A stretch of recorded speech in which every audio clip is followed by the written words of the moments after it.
Good afternoon and welcome to this webinar on self-sovereign identity. So this is the first in a series of SSI webinars by Condatis. The presentation will last for around 30 minutes, and after that we'll have time to answer questions. So if you have any questions, please type them in the chat. We will record this event and send over the recording after the event. My name is Mikko, and I'm a senior developer at Condatis, and I'll be joined today by Richard Astley, our lead solutions architect. I'll quickly show a couple of slides about Condatis for a bit of context. So Condatis is part of Sitekit Group, and we specialize in identity and access management systems for a number of sectors, including healthcare, finance, enterprise, and government. We're a Microsoft partner, so we have a great deal of experience of implementing solutions on the Microsoft stack. And here you can see some of the other companies that we have worked with. So today's webinar is the first in a series concentrating on self-sovereign identity. We also have another series of webinars covering Azure Active Directory B2C. The second part of that series will be out in 2 weeks, so you can catch up on the first part from our YouTube channel if you want. In both series, we'll have one webinar per month, and each time we'll build on what we learned from the previous times to allow us to go a bit deeper into the subjects. So now, let me introduce Richard, and we can get started on the introduction to self-sovereign identity. Hi folks, thanks for joining me today. I'm Richard Astley, a solutions architect for Condatis. I currently specialise in self-sovereign identity and would like to talk to you a little bit about self-sovereign identity, or decentralised identity as you might have heard it being called. Today's webinar is an introduction into decentralised identity, so you don't need any previous experience. We're hosting a set of these webinars and I'll get more technical as we go through them, delving into protocols, standards, products and the services used to bring you decentralised identity. For today's session, we'll be setting the scene by thinking about our own identity, how we currently use it. We'll then look at decentralised identity and how this can allow us to conduct the same interactions but digitally. We'll then look at some of the standards and technology that allow decentralised identity to be used to share information with other parties. So let's look at our own identity first. I'd like to first show you something I carry everywhere with me. It's very personal to me. I'm sure you have one too. I carry mine in my back pocket and I feel totally lost if I don't have it with me. Can you guess what it is? Yeah, it's my wallet. So some of the things I keep in my wallet are my bank cards and credit cards. So these allow me to withdraw cash from my bank accounts, make purchases in person when I'm out shopping, or they also allow me to make purchases online. Unfortunately, they've also let someone else make purchases online a few times, and I've had to have my bank cancel and reissue them. I carry my driver's licence, which I use to prove my entitlement to drive different categories of vehicles. So this must be shown if I'm ever stopped by the police when I'm out driving, to prove that I've passed the assessment required to drive that type of vehicle. I also use my driver's licence when renting vehicles from rental companies. It's not normally enough for me to just show my licence. I have to take other forms of documentation along with me, normally to prove your address, so it's something like a council tax letter or a utility bill. I also keep my AA breakdown membership with me, just in case I ever get in trouble whilst I'm out driving and need a bit of assistance. I have to show this to a driver if he ever comes to help me. I also have my gym membership, which I use to gain entry to my gym. I say gym, but I really mean sauna and steam room, to be honest. I've got lots of loyalty cards. It seems every other company's now giving out a loyalty card to try and retain me as a customer. They offer me some sort of reward for my repeat business. I've got so many of these now that I've actually started to refuse new cards, as my wallet can only hold so much. I always feel I might be missing out on some sort of reward though by not taking them, but I would need to carry a suitcase around with me instead of a wallet if I wanted to take them all. I also have lots of receipts that I'm sure were important at some point in time, but really now just act as some sort of booster cushion, and I have to clear them out a couple of times every year. I always carry all this information around with me. These documents form part of my identity, and they let others provide some sort of service when I present them, as they trust the entities that have issued them to me. I don't carry all my documents in my wallet. I have some like my passport or utility bills that only come with me on special occasions, when maybe I need to travel to other countries or I need to supplement other parts of my ID. As well as carrying my wallet with me, I also carry my mobile phone. I've even started making small payments, which instead of using my bank card, it's really easy. I can pay by using my thumbprint instead of a PIN number, and I know it's only me who can use it. My wallet's great for interacting in the physical world, where I can show someone my credentials, and if they trust the entity that issued me them, they can provide some sort of service. But what do we currently do in the digital world? Well, in the digital world, we already have an identity that we use. We rely on lots of different identity providers that we build trust relationships with. We trust these identity providers to accept accurate and relevant information about us. When we use our digital identities, we're really talking about interacting with some digital service. This is a relying party, and we trust the relying party to only request relevant data and to use the data only for the purposes required. The relying parties depend on our digital identity information to provide a service to us. In order for a relying party to provide that service, the relying party must have a trust relationship with the identity provider, and it trusts that the identity provider has authenticated us and that they're asserting accurate and up-to-date information about us. The identity provider also trusts that relying parties to treat the returned data securely and to trust it only for the period defined by the identity provider. We'll now look at how we interact with relying parties and identity providers using our centralized identity. As a user, we can build trust relationships with many identity providers like Google, Facebook, or other federated identity providers like the places we work. When we interact with a relying party, they tell us the identity providers that they have a trust relationship with that can provide the data about us that they need to provide a service. We can authorize our trusted identity providers to assert our information to relying parties, and because the relying party has a trusts the identity providers asserting the correct information, they agree to provide the service based on the assertions made. It works well for certain types of information like a name, email address, or employment details, or for authentication purposes, but it doesn't really work well for any credentials that have been issued in the real world. We've tried to overcome this limitation by using all different kinds of technology which allows us to scan physical documents or that use third-party services to verify the authenticity of data from a document. So these sort of services require the users to scan or complete some sort of form to send to the relying party.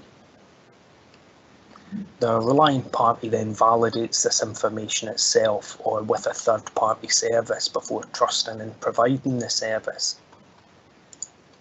These services can be costly. They require custom integrations with many different verification services and still do not protect the users from identity fraud. as anyone could present this information to the relying party to be verified and subsequently be provided a service which was intended for you. In a centralized world, we give permission for identity providers to share information with a relying party. Every time we do this, the identity provider knows the information that we've shared. Every relying party I interact with using the same identity provider can be tracked by the identity provider and allows the identity provider to build a very detailed log of my digital interactions. Unfortunately, this information is very valuable and identity providers sell this information to other companies. Let's look now at decentralized identity. So what if we had a digital wallet that we can keep on our phones that would allow us to share a digital version of our physical credentials in a manner that's more secure, more tamper evident than their physical counterparts, ensuring that the information being submitted to our relying parties come from a trusted source and are actually being sent from the wallet they were issued to. This is where self-sovereign identity or decentralized identity comes in. Decentralized identity allows people, organizations, or things to hold, manage, and control their own digital credential. Using decentralized identity still allows identity providers to issue asserted information about me, but instead of sharing this information with a relying party directly, they give me the credential, and anytime I interact with a relying party, I can share this credential directly. I can share this same credential with any relying party I want without the identity provider knowing which relying parties I choose to interact with. This removes the identity provider's opportunity to track my online activity and its ability to profit from my personal data they collect about me. This is a big privacy improvement to our current situation, where we sacrifice this privacy every day for ease of use. This new identity model is still based on trust. I still have to trust the identity provider to assert accurate data about me. In SSI terms, we call any agent that asserts claims about a subject an issuer, and the wallet they are issuing to we call the holder. I still have to trust that a relying party is only going to use my details for the intended purpose and for the duration I choose. In SSI terms, we call this agent a verifier. The verifier still has to trust the issuer who issued the credential and have a way to check that the holder gave the verifier what the issuer actually issued. We spoke about identity providers asserting data because that's what we currently do with digital identity. But not all the entities that provide my physical credentials act as identity providers. They only issue physical credentials and don't allow relying parties to request my data from them directly. And what if a relying party needs information from lots of different sources? It doesn't really work if every entity just becomes a federated identity provider, as the relying party would have to be granted access to lots of different identity providers and then must aggregate the claims from all the different sources. With decentralized identity, if the entities like my bank, the DVLA, or the Passport Office were to not only issue my physical credentials, but were to also issue me with a digital version as a credential, I can share this information directly with any verifier I choose. I hold all my data and can share any combination needed. If a verifier is only interested in my bank details, I can share just my bank details. If a verifier needs my bank details and proof of address, I can share my bank details and my driver's license. If the verifier must also check that I'm a resident of the country, I can also share my passport. For this scenario, I don't even need to share all my credentials with a verifier. I could just share my nationality from my passport, just my address from my driver's license, and then my name, account number and sort code from my bank details. This stops me from oversharing and helps protect my privacy by only providing the information the verifier needs for the current interaction. So how does this all work? Underpinning it all are two new standards that support decentralized identity. Both of these standards are held by the World Wide Web Consortium. These standards are the verifiable credentials. A verifiable credential is just a data model that's used for encoding, signing, exchanging, and verifying digital credentials. When an issuer makes assertions about a subject, they are issued as a verifiable credential. A holder keeps these credentials in their wallet, and when sharing with a verifier, the whole contents of the verifiable credential can be shared, or a verifiable presentation with only parts of the credential. So it supports selective disclosure of my details, allowing me to share only parts of my credential when needed. We also have decentralized identifiers, or DIDs. So DIDs are globally resolvable identifiers, a bit like a domain name, but instead of resolving to an IP address, these are resolved to DID documents. A DID's made up of three parts really.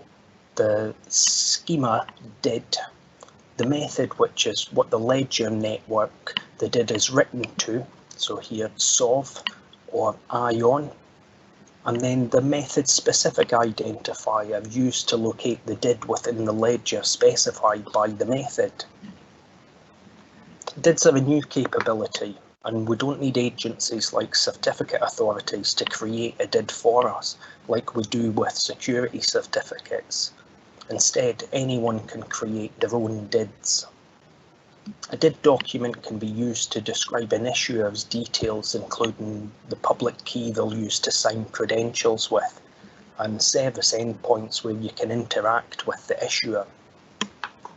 The DID documents get stored on a public ledger system and can be resolved using the decentralized identifier to discover the public keys, which allows verifiers to validate a verifiable credential was signed by an issuer and has not been tampered with.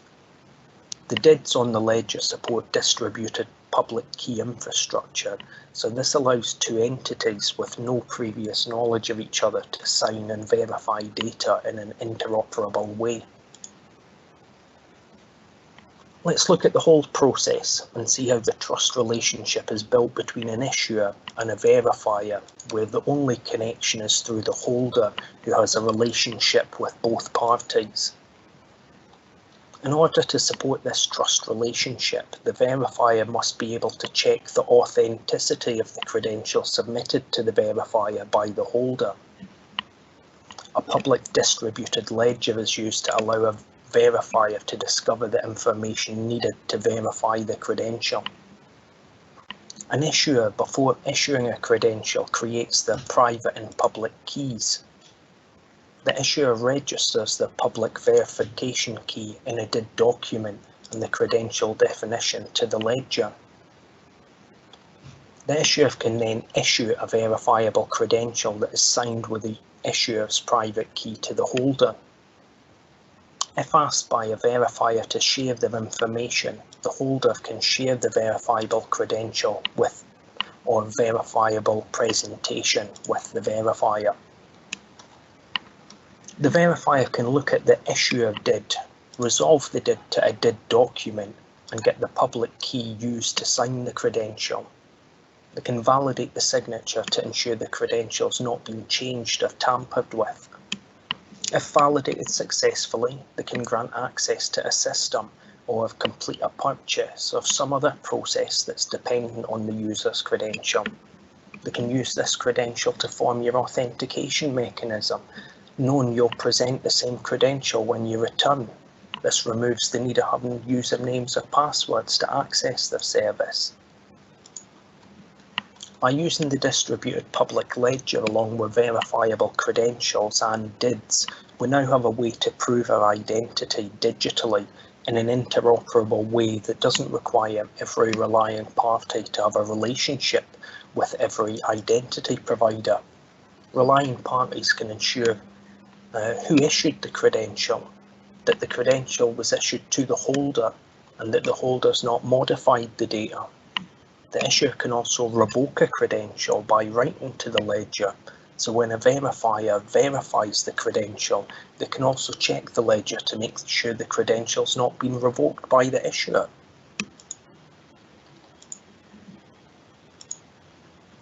So to summarise, really, we had a very high-level look today at what our identity is, how we can currently use our digital identity, and the way we could be using our decentralised identity now and in the future. Some of the benefits we can gain with this approach to our identity are: we no longer need usernames or passwords. We can prove who we are repeatedly with a verifiable credential. Systems can grant access based on these credentials. Gone are the need to protect lots of different usernames and passwords. Our accounts can no longer be compromised by bad actors who've somehow got a hold of our login information. We could use our bank details online by proving we hold the actual credentials and we don't just have a copy of the card details. This is a huge deal which could virtually eliminate fraud. We can have one-click onboarding journeys with no more of the same tedious forms we'll have to fill in every time we register for some new kind of service. We protect our privacy by only sharing what's needed. We stop our identity providers from tracking and selling our information. We can carry as much of our identities as we like. We can take our passport and utility bills everywhere just in case we decide to impulse buy that new car. We can carry all our loyalty cards and reap all our rewards. The benefits are not only one way, it also benefits the services we interact with. By increasing security, you know it's the same person returning to your service each time. It's not someone impersonating the user. Enhances trust in the information we give them. There's a better uptake of your services if users aren't put off by complicated registration journeys. And there's easy interoperability with all the information that's being issued as verifiable credentials. You don't have to handle lots of different ways of sharing information between systems. So thanks for listening to me today. Please join me again next month for the second in our SSI webinars. In the second one, we'll get a bit more technical and take a deep dive into the concepts and technologies covered in this session. We also have a B2C webinar series, which will continue in 2 weeks' time. If interested, please come along and listen to Dave Downs talk about customising user journeys with Azure AD B2C. So please get in touch to suggest areas where additional detail be helpful. And with that, we'll take some questions now. So anyone have any questions? Thank you, Richard. I think that was a brilliant introduction. I'm looking into the chat. There's a couple of questions. One is about the zero knowledge proofs. So how did those fit into this picture of verified credentials? Okay, yeah, good question, thanks. So yeah, zero knowledge proofs, they're part of the request to share, which is also known as a proof request. So when a verifier asks a wallet to release credentials, it doesn't have to ask for the actual value of the credential, but it can instead ask for some sort of derived value. So I think the easiest to understand example of this is probably checking if somebody's over 18. You could request their date of birth and work it out for yourself, or you can use zero knowledge proofs and ask if somebody's over 18. The wallet can answer this question with a true or false value. So by doing this, it stops you having to release more information about yourself if the consuming parties really only after whether you're over 18 or not. They don't really need to know your date of birth. So there's many scenarios where we can use this. It could be you're the holder of some sort of entitlement. You don't need to share your whole entitlement. You can share the fact that you just hold one. Sometimes that's enough for a reliant party to provide you a service. We'll actually dig into zero knowledge proofs a bit more in our second webinar as well. So please join me for that, and we'll dig in and I'll show you a couple more examples of it. Thank you. That's great. So it's a even further way of improving the privacy. That's exactly, yeah. Yeah. One more question that I have here is you mentioned verifiable presentation. So what's the relationship between the presentation and the credential? Okay, yeah. So the credential's issued by the issuer, and it's signed by the issuer. That contains all the assertions they make about you, and that's what makes up a verifiable credential. Credential presentation's actually issued from the holder to a verifier, and it's signed by the holder. And the presentation includes values and signatures of the credentials that are included within the presentation. So it can be made up of lots of different attributes from many different credentials. So the presentation acts as a wrapper around the details you're going to share with a verifier, and the wallet signs that itself. Again, we'll pick up more about these in webinar 2 as well. That's great. I think that's all the questions we have for now. So, of course, we're always happy to answer questions if you come up with anything afterwards. For now, anything you want to say to close up, Richard? Thanks, Mikko.